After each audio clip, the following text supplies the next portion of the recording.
So today, I want to continue what we're calling the counter or the other side, the counter arguments about the actual experiences of NDEs.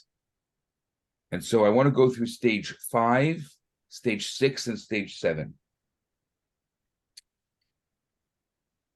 Tunnel vision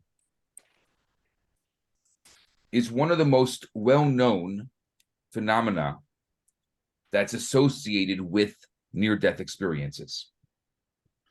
The reason why it is because it's quite popular.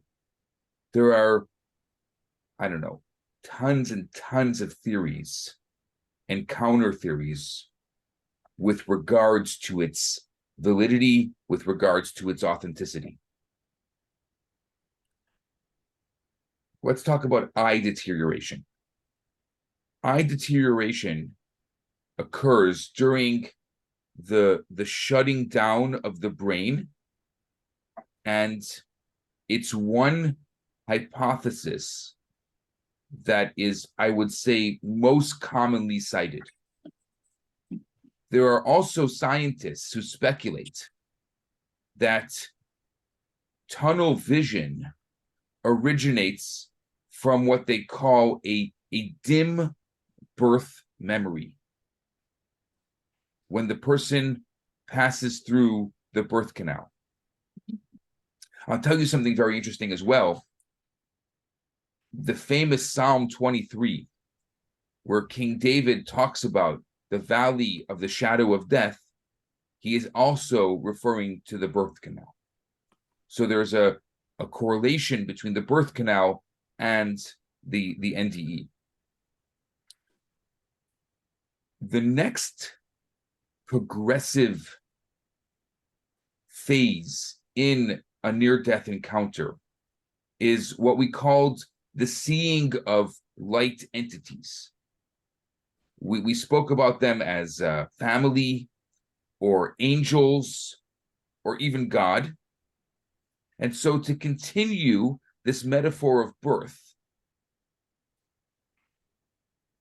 that we just spoke about, this stage of what we'll call seeing the light would be parallel to the next stage of birth, the stage that follows the journey through the birth canal.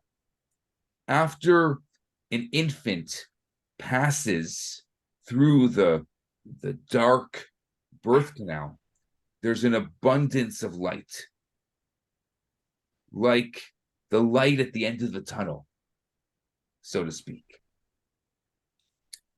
Essentially, according to this hypothesis, the light entities are nothing more than birth memories of the sunlight or of the light of the fluorescent bulb at the time of being born. Today, as far as I could find, most researchers dismiss this theory. And there's a number of reasons why. First of all, we know that the eyesight of a newly born child is too undeveloped, if there is even any eyesight at all. So to visually register the experience in the birth canal, probably not. Besides, infants are usually born with their heads pressed down on the canal and their eyes are tightly closed.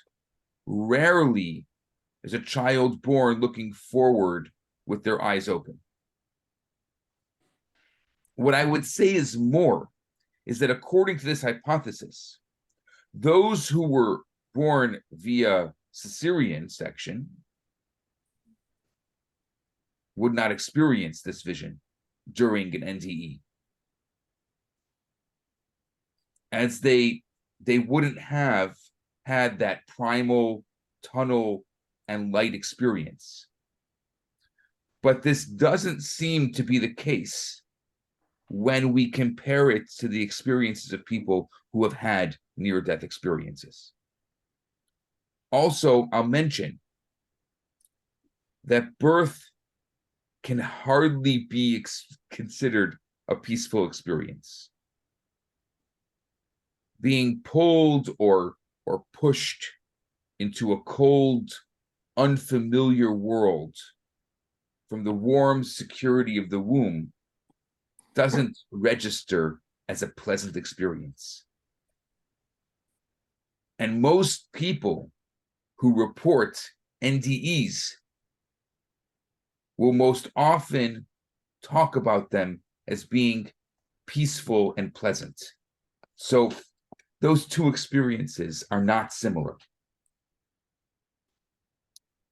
I'll mention also that there are others who say that the sensation of passing through a dark tunnel can be explained by cerebral oxygen deprivation.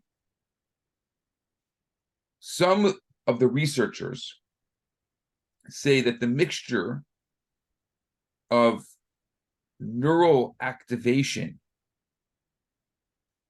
and inhibition produces patterns in the cortex of the brain that, due to what is called, I don't remember what it's called. Sorry.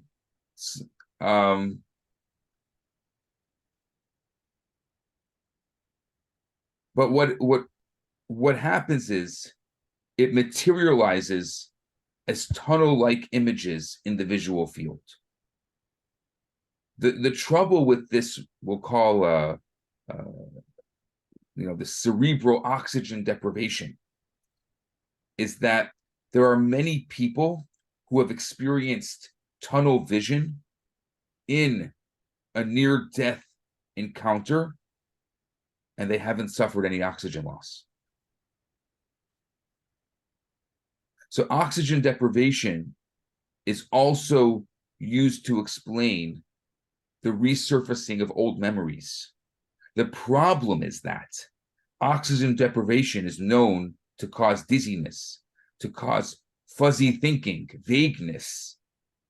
So no one is going to have any rematerializing of memories of near-death experiences when there's fuzzy thinking and vagueness.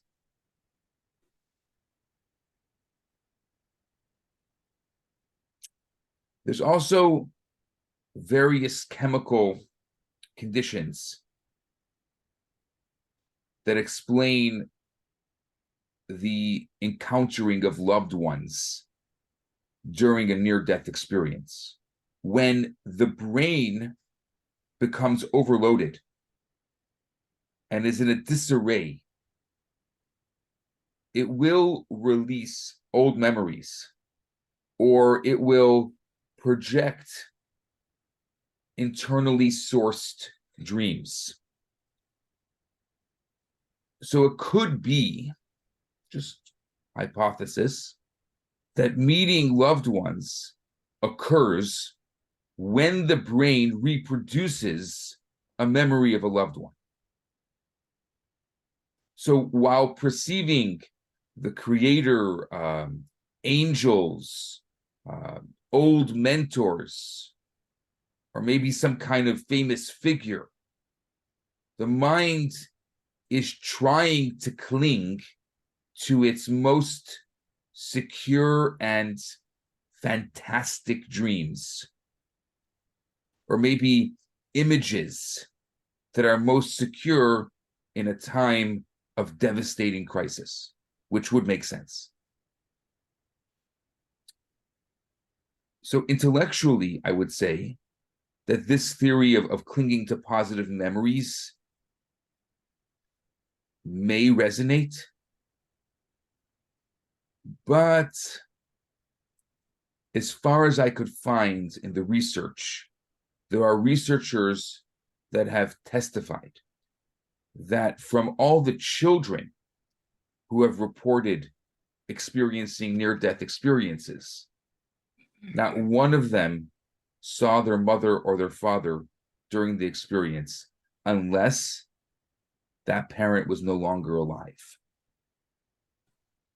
So what I would say to that is that it shows that the idea of hanging on to our fondest memories in order to help alleviate a life-threatening situation cannot be the source of the memory.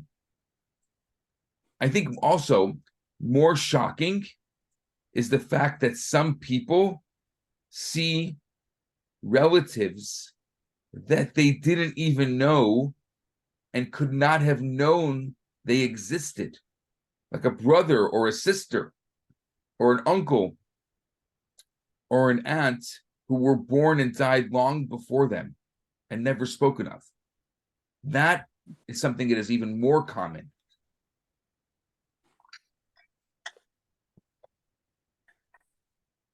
Alessandra, what's your question?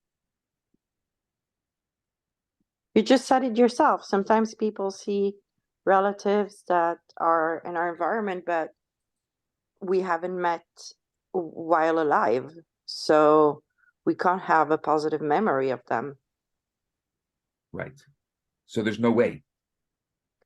Now, about exactly, but now I'm just going to the other side. Assuming that while we sleep, as Chava said, we're close to a state of death, right? And we know that our souls do separate. Sorry to interrupt you, but according to the Talmud, it's only 1/60th. I know it's a state of death, but 1/60th is a very minute state of death. Very, very minute. So NDEs are, I don't have I never saw a classification of 59. Yeah, I don't know what that classification is, but it's far greater than the 1/60th the Talmud is referring to when someone sleeps. Fair enough. But could it be said that our souls, I mean, that's why when we wake up, we say, Odani lefanecha, that thank you for returning my soul. Yes. And for granting me to have returned my soul. So our souls do vogue in different planes, let's say, while we sleep. So could it be that one of those souls that are voguing during the envelope, the garment sleeping, could meet someone who is in an NDE, or there's still a separation? I don't know, but what I would say, just my educated guess, is that maybe sleep could be in a very small way a preparation for the easiness and pleasantness of the NDE. Okay. Because there is a sleep-like state that exists there. So that correlation would make sense. Okay. I would think especially in lucid dreaming, like when you're aware of your dreaming, that's like a next step. And according to some who, teach out-of-body experiences, that there are all of these different levels and planes that we have access to, not necessarily with an NDE. So that's just things I've learned. Yeah, I think that would make sense. But also, look, there has to be a familiarity. Otherwise, it's not going to be pleasant. If it's something that is brand new, it's usually shocking, especially if it comes from nowhere. So we have to say that if it's people reporting that it's a pleasant experience, there must be something familiar about it. So, Rabbi, do you think that, yeah, I understand that, but do you think it's also people's general belief system, like the universe is a safe place versus it's not? So I wonder if our belief system also has something to do with how we experience that. Absolutely. So. Absolutely. And it's, I think about this all the time, and I think we'll get into this as we go through other parts of the afterlife. But that transition is such an important transition. And the more we are connected to this world, the harder it's going to be to move. Right? Think about just moving houses. If you have a lot of stuff, it's much harder than if you live lightly. Right. So if we can get some experiences while we're still hanging out here, that helps us moving. I would think so, right? Yeah, that makes sense to me. Yeah. Wow. Rabbi, I'm not sure it's an experience to share or a question I'm asking. Not quite sure what it is, but I don't know if anybody has experienced that as well. But normally you fall asleep. And then I've had in the past couple of years times where I was about to fall asleep where I had a moment of fear of letting go. It was not a flight or flee kind of fight or flee kind of moment, but where it felt like my something was disconnecting in a way that was much deeper than falling asleep. Has anybody else experienced that? Alessandra, are you talking about kind of that stage? I think it's called the hypnagogic state, where it just before you're kind of asleep, but you're aware of what's going on, that you're in the room, but you're kind of, I think you're immobilized. I think you're paralyzed, but you have that awareness. But there's this, yeah, where am I? Okay, So thank you. yeah, I've definitely had that, not for a while, but it is something that is kind of been, I think, acknowledged in that realm of sleep, that there is that state. And it's kind of It's a split second of am I letting go or not. It's very interesting. Thank you for Yeah. validating that. Yeah, sometimes it's more than a split second in my experience, but yeah, Okay. it's just that transition, I believe, is what I've learned. So Thank you. The transition of counting sheep. It's I never interesting that counted you them. say that, Alessandra, because I have that. In fact, I've been having it a lot lately. It's kind of the opposite, meaning I'll be coming. Thank you, darling. I'll be coming out of sleep, and because as you all know, I've been going through a grieving process, and so when I'm coming out of sleep, there's a split second where I'm just totally at peace, and then part of my consciousness feels the pain of waking reality that I'm about to enter into. And it's in that weird place where I go from just, so peaceful to like, oh yeah, my heart. That's really interesting you bring that up. Thank you. Yeah, there's a conversation amongst the researchers about the REM, right? The REM sleep, that is the key. And that is kind of not it's not the deepest sleep. The rejuvenating sleep is not the deepest sleep. So this is fascinating. We have to do a discussion just on sleep and the process of sleep and that transition. Yeah.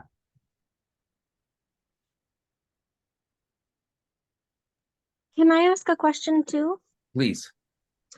I was listening to you say that people that cling more to this world, it's harder for them to change into the next when they die, right? Correct. So could I'm it be that generalizing.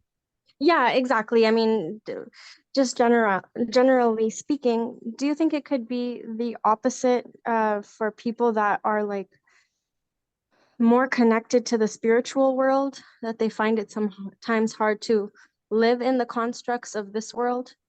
Yes, I would say so. I mean, it again, generally speaking, yes.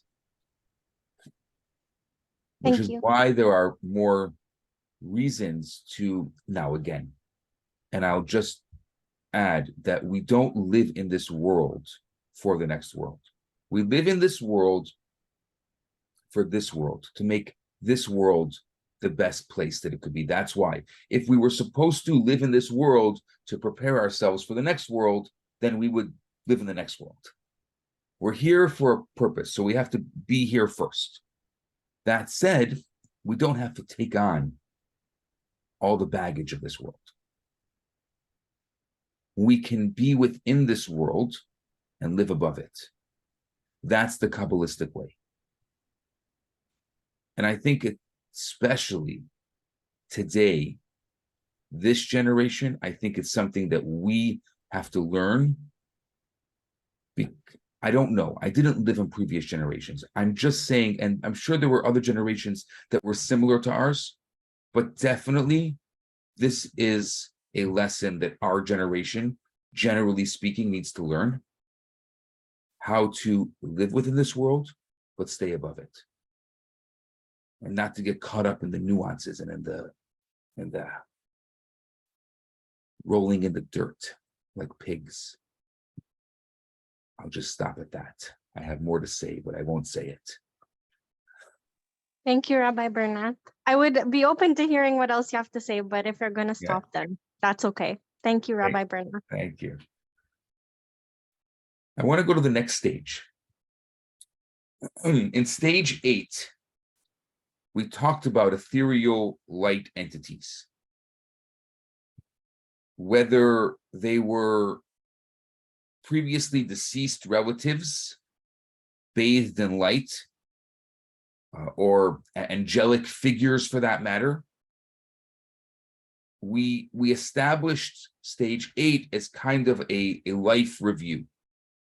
Now, there are a number of logical methods that are available to explain this phenomenon. The neurophysiological explanation is like this.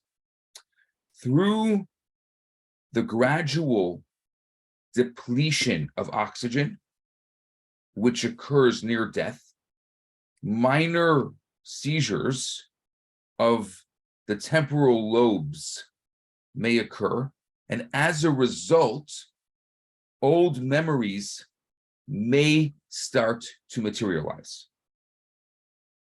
Actually, probing the temporal cortex and stimulating it with a mild electric shock brings to consciousness previously lost or hidden memories.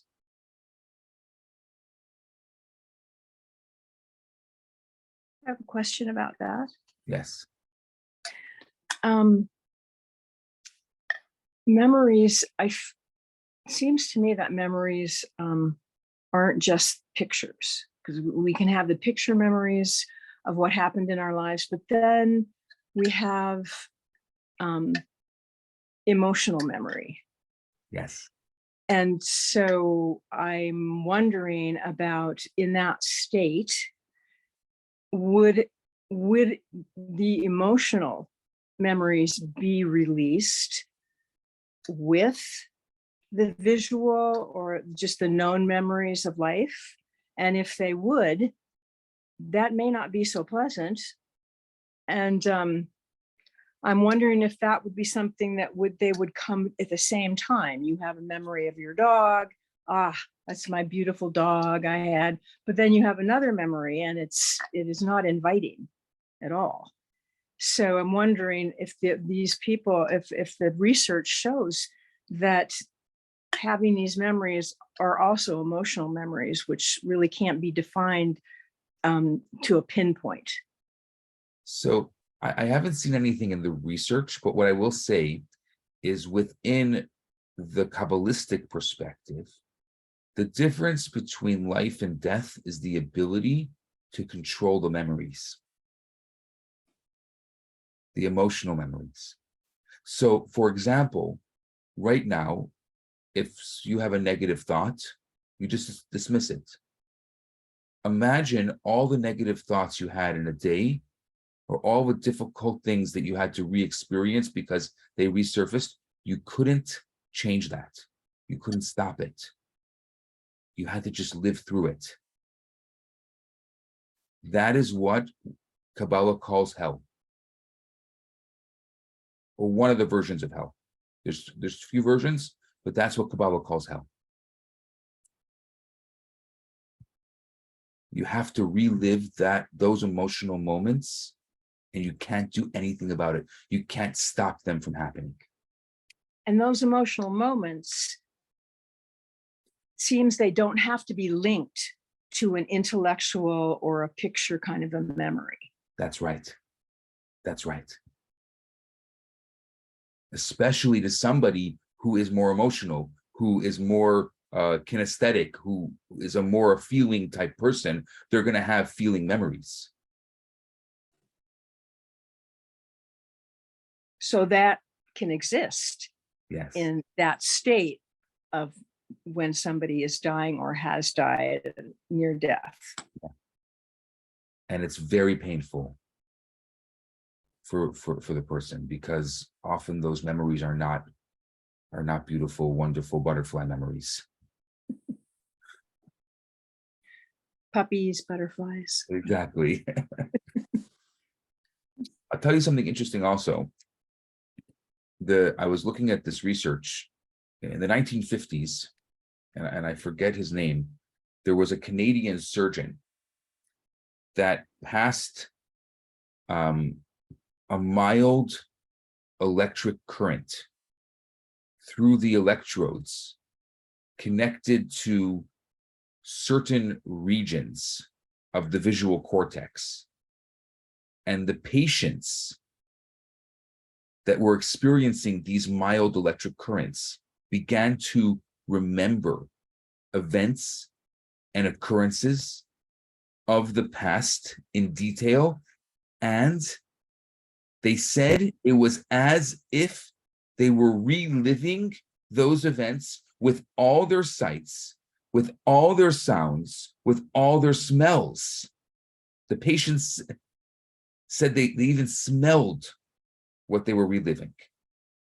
And once the current was shut off, the induced memory was instantaneously lost.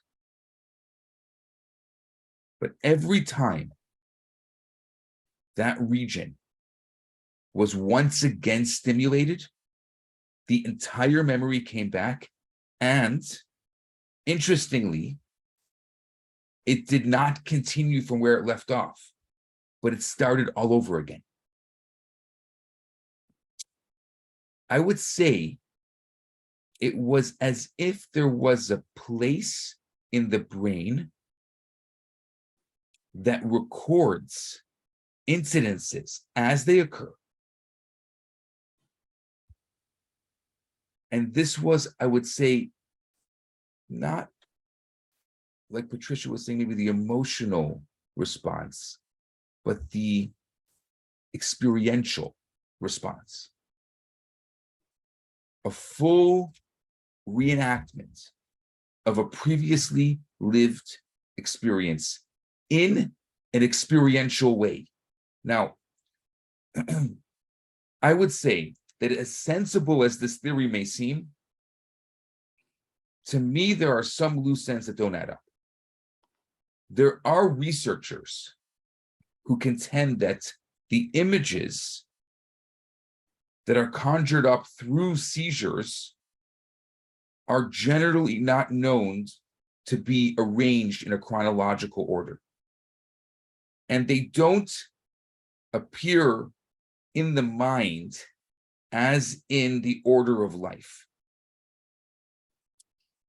On the other hand, for those who experienced these images during their NDE, during the near-death experience, or their near-death encounter, the order of the events were always chronological. So beyond the physiological, there's also psychological reasons that we could say to explain this phenomenon. One theory is that in order to help the conscious mind escape the horrible reality of death, the mind automatically reverts to and revisits old childhood memories. Now, again, the issue that this explanation doesn't make clear is why the mind would produce images in the same order of it as they occurred. If it's a way to deal with the pain, why would being 2 years old resurface before you recall being 3 years old? I'm assuming that the preference should be the pleasantness of the memory and not the chronological sequence. That's just my thoughts, but I'm not 100% sure. Cheryl. Going back to the Canadian doctor with the with the stimulation. And then you said when he took it off, the people said they were still alive, right? These were alive people. Yes. They said that their memories went back to the beginning rather than ending whatever the story or sequence of the story is. How many of us have ever been in a dream state and all of a sudden you have to go to the bathroom or whatever at 2, 3 in the morning, and you're in the middle of a good dream and you can't wait to go back to see how that ends? And it doesn't. It goes back to where you were, at least for me. So I don't get any resolve in that either. But again, that was just relating to the dream state versus what you were talking about the Canadian guy did. Yes.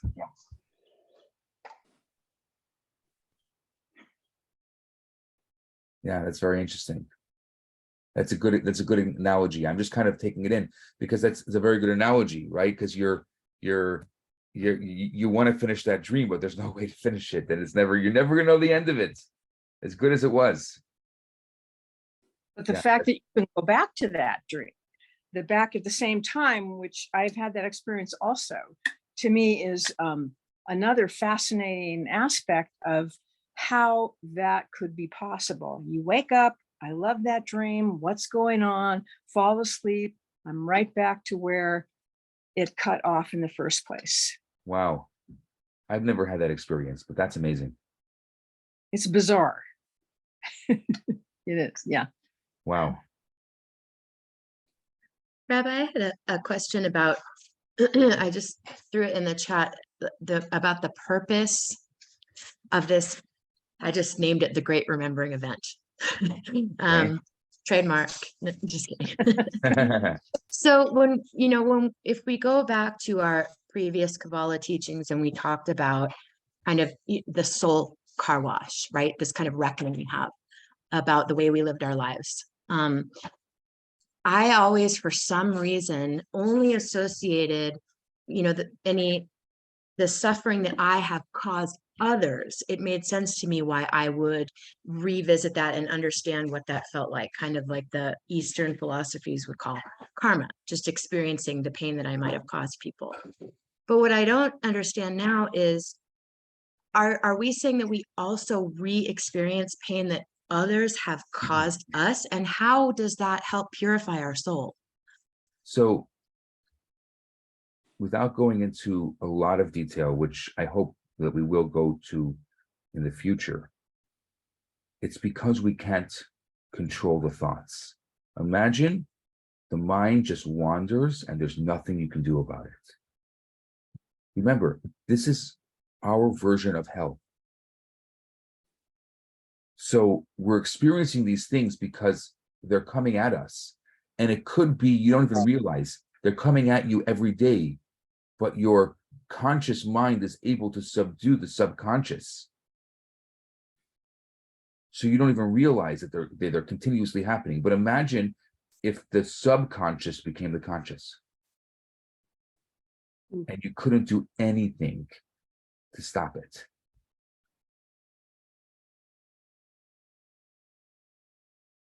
It doesn't sound good. No. That's what we call it. Again, we don't believe in eternal damnation.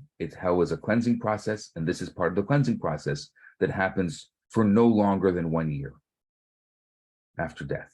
Then how do you explain if that occurs, and that's how people might experience things chronologically or going through the pain of what you might cause somebody?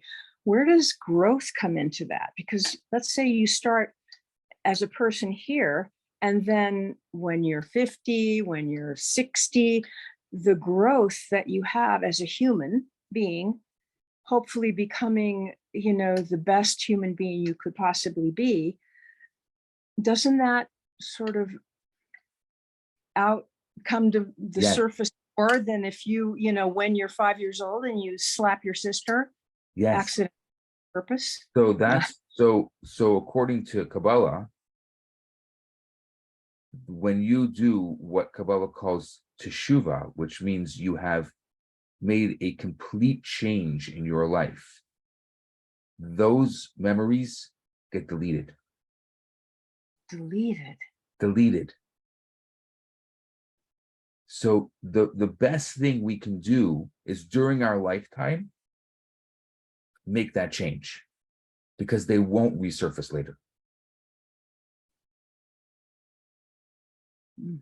But if a person passes from this world and they're still holding the grudge, let's say, or they're still holding on to something that is negative, that will be part of the cleansing process, because the soul needs to be cleansed and needs to become pure again. So the best thing to do is go through the difficult process here, because it's much less painful here than it will be in the next world.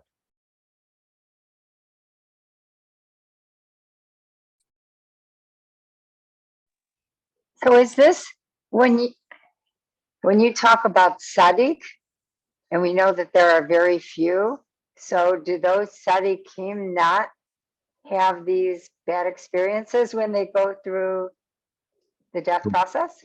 Correct. And we also have the ability, through our change and through what we do, our goal is to become what we call in Hasidus the Beinoni, to be the intermediate, the person who struggles through all of life's experiences and overcomes them. Overcomes the animal. That's our job. That's a main part of our job in this world.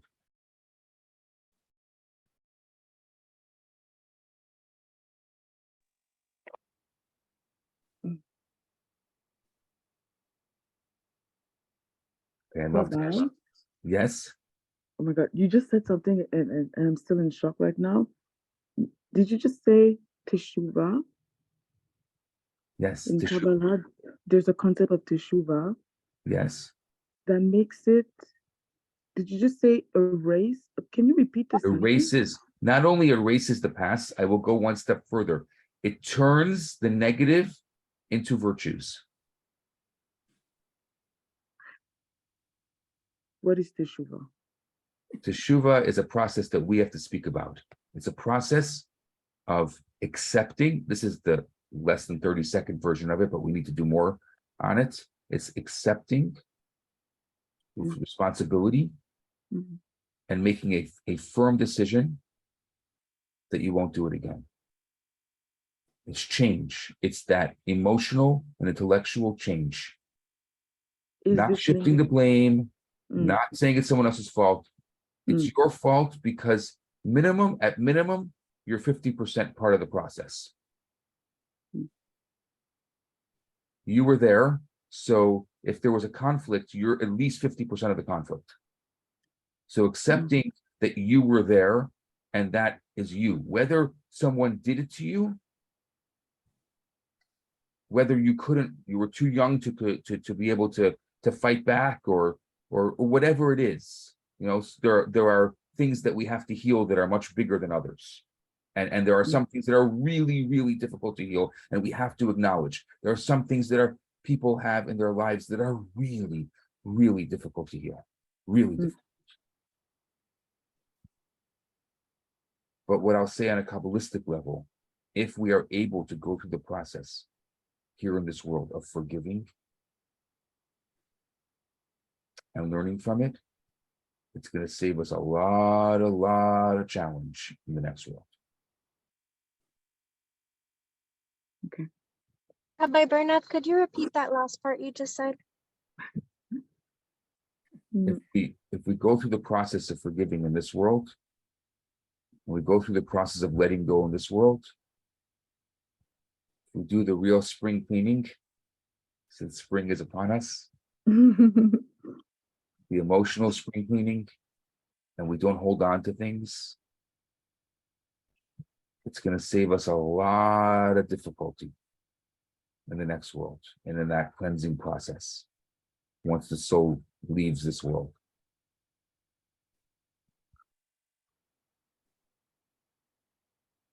Okay, I want to hear some nuggets. I think, Cheryl, we're going to start with you today. Okay. I've been a little preoccupied. We had landscapers here. It was so noisy, and I've got cleaning people here, but I took it all in. I don't know. I liked when you said the ability in life to control your memories. So if you can control your memories, that hopefully you would change the bad memories to good memories, and then you don't have to go through that again when you pass on to the next world. That's kind of what I took from that. And the last piece of what you were talking about, doing the emotional spring cleaning and making real change will make it easier. I want it to be easier. That year of hell sounds terrible. So I know it starts with me. Okay, I am going to pass this. Patricia, I'd love to hear what you got out of this. Oh boy. And welcome. Thank you. First and foremost, I'm being here with it's very important and a great pleasure for me. Of course, because of who I am, I have 100 more questions that relate to all this, and I would love to discuss, especially some of the science questions that I have. And also, not just thank you to everybody, but Celeste, my wonderful daughter, on all levels, is beautiful on all levels, from the subtlest subtle part of her to her big blonde hair. It's her birthday today, and I can't tell you, daughter, that my life would never, ever have been this kind of joy without you. And because of my daughter, the things that were said today have incredible importance, because we have begun to review the process of our lives together. And I really love you, and you are a terrific and amazing human being. And sometimes I'm not big on humans, but you are the best.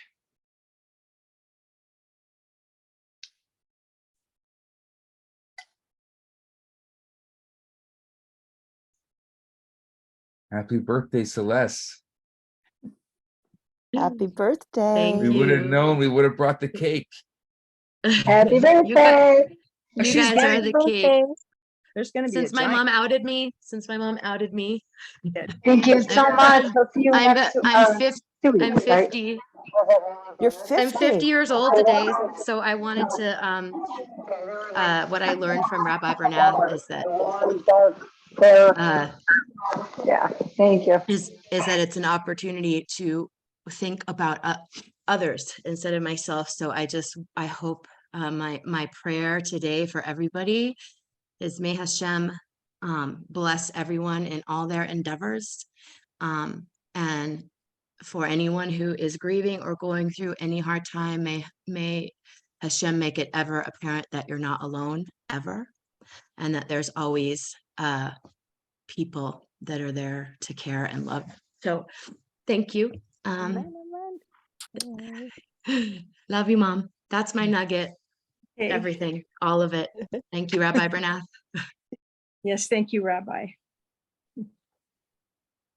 I kind of just inserted myself in the line there, so I'll pick No, somebody.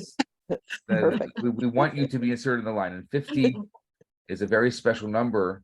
That the Mishnah has a for every age, for every great age, it says this is what this age is about. And it says about 50, it's about Bina. It's about truly being able to understand. That gives you the ability to truly understand. So Hashem should bless you that with everything that your quest, you have such a quest for knowledge and understanding, that now that you're 50, that you should truly be able to understand. Let's do it. I'm ready. And you can pass it on. And before I pass it on, I just want to say I'm going to throw my email in the chat. So if anybody wants to send me a specific, how would I say that, Rabbi Berneth, like a prayer or a blessing that I could do for them? Yes. I would love, love to spend some time doing that. So I'm going to throw my email in there, and I'd like to pass it. For those of you who don't know, our tradition is that on your birthday you bless, because you have a special power of blessing on your birthday. How about Alana? Hi, thank you, and happy birthday. I love the mother-daughter exchange. That was priceless, really. I mean, the whole near-death experience has never really spoken to me throughout all of these many, many weeks, but I always find a nugget anyway. And this time it was really the teshuvah. And when you said that, you know, we have to take responsibility for whatever happens and, you know, accept blame, even like 50%. So that always brings me back to like, what are we here for? What are we doing? What's our purpose? And I always find that there's something in the here and now that speaks to me. So thank you very much. So how about Alessandra? Thank you, Lana. Mazal tov, mazal tov, mazal tov. And thank you, Patricia, for sharing that, because you connected me to my own mother by saying what you said. And I think it's time maybe I do that with her, with a lot of gentleness and affection. Because the last time she was here, the first 2 days, she was so nervous. It felt like she was walking on eggs. So at some point I stopped her and I said, okay, what's going on here, Mom? What happened? And she's like, oh, you know, we have history. And I said, yeah, we've had history, but I was hoping we don't have it anymore. And it turns out that part of it she still has, and maybe it's still connected to some of my behaviors.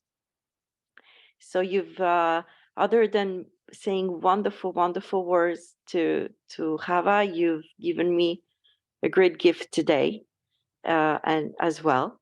And I will do the legwork with my own mom. I'll be better. I'll try to be better with my own mom as well. And it kind of connects me to what my nugget was, which is about choosing to go through being alive, and through the being alive part of our journey consciously, and not just going through the motions, but, and I don't mean, by saying that, I don't mean that we need to analyze everything we say, everything she said, everything he did, everything I did. It's not about that, but being conscious of our thoughts, our speech, and our actions. So I always come back to that, Rabbi. So that's my take for today. Wonderful, wonderful class. And I will shut up and pass it on to Jill. Yes, a wonderful class today, and just perfect. And happy birthday, Chava. So I think my nugget is, it's also around teshuvah, and just thinking, and you know, when there's been a conflict that I might experience with someone, there's a lot of energy, like enticing energy, to hold on to the, they were wrong, they were this, that, and I've been trying to work on, how do I shift? into that forgiveness and still experience a similar type of energy, because there's something it kind of pumps me up a bit. Maybe it's self-righteous. It's like, yes, they were wrong, I was right, whatever. But to somehow try to shift that, so that energy is just changed, so the forgiveness feels better or more satisfying, or I'm not sure, but I know it's something, I've had an experience recently of that, and trying to figure out, how do I not make this the bad person? And just to forgive on all levels.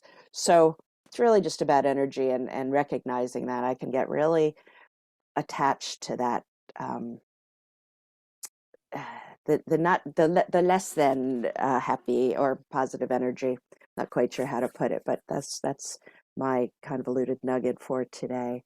I'm going to pass it to Fami. Good morning.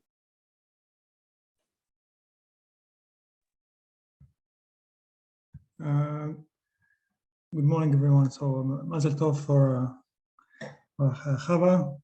So, I will go to the many things that I can comment, but I will go to the Teshuva thing. So, if anybody have some times, there's a video from the Rebbe on YouTube, and a prisoner came to him. He did like many bad things. I don't know, maybe he killed people. Who knows? So he told him, how can I want to do the Teshuvah, but I did so many bad things. What do I do now? Like, it's impossible.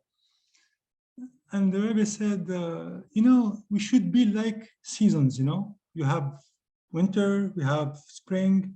So when you are in summer, you always forget what winter was. You are in summer now.